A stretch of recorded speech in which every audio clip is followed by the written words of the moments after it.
মালিক একটু লাড়াচাড়া করে দেখো তো ভিতরে পানি রয়েছে কিনা।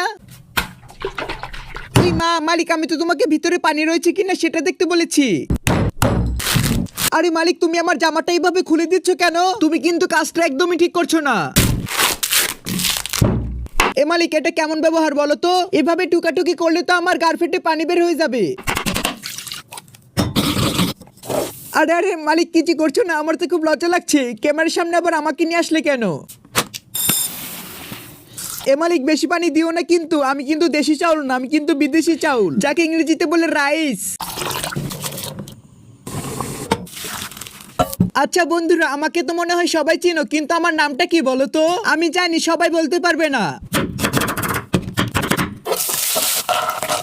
বাদাম বাদাম দাদা কাঁচা বাদাম, আমার কাছে নাইকে বুবু ভাজা বাদাম। মালিক, বেশি বেশি করে বাদাম খাবে, তাহলে শক্তি হবে। আরে বন্ধুরা, অনেক তো মজা নিলে। এরকম আরো মজার মজার ভিডিও পেতে চাইলে একটি লাইক দিয়ে দিও কিন্তু।